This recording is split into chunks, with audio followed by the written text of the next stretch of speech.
చంద్రబాబు నాయుడు గారు ఇన్ని అంశాలు చెప్తూ ఉన్నారు.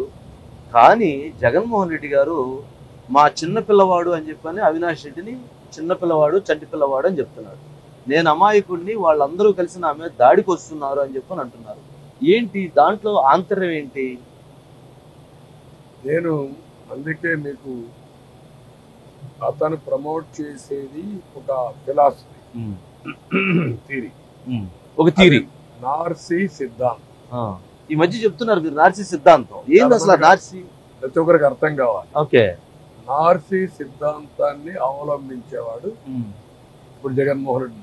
ఓకే, ఇతను సైకో అన్న, సైకో కంటే బియాండ్ ఇది, అంటే అంతకంటే బాగా ఎక్కువ. సైకో అనేవాడు ఏదైనా నచ్చకపోతే ఆ టార్గెట్ పెట్టుకుంటాడు. ఓకే, ఈయనట్ట కాదు, ఏది అడ్డం వచ్చి నరికేది. ఓకే, కానీ ఎక్కడ దయాలు దాశాలు. ఓకే, కానీ అనుకున్న అంబిషన్ కూడా అచీవ్ చేసుకోవడానికి అబద్ధాలే చెప్తా ఉంటాడు. ఓహో, అబద్ధాన్ని నిజమని నమ్మించాడు. ఓకే, ఇప్పుడు సాక్షి పేపర్ పెట్టాడు, సాక్షి టీవీ పెట్టాడు. అవును, దేశంలో ఎవరైనా పెట్టారా? లేదు. అవినీతితో రెండు పెట్టినా గానీ పేపర్ ఛానల్ లేదని చెప్తారు వారు. అది ఆశ్చర్యం కూడా.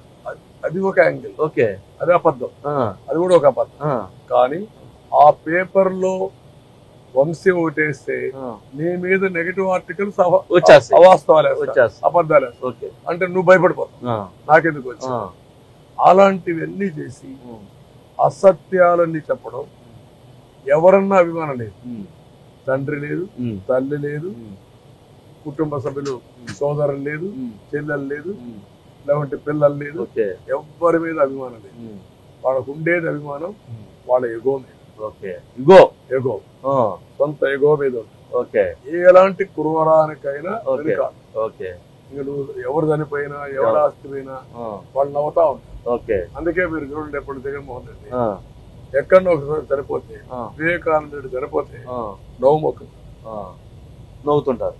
అది నేచర్ ఆఫ్ దట్ మనిషి. ఆ నార్సీ విధానంలో అదొక నేచర్. అదే మరిగా చెప్పిన అబద్ధం చెప్పకుండా చెప్తారు. ఎవరైనా ఇది అబద్ధం అంటే వాళ్ళ మీద దాడి చేస్తారు, వాళ్ళు నోరు మూసేస్తారు. కాకపోతే వాళ్ళని కౌంటర్ చేసి వాళ్ళని బయట.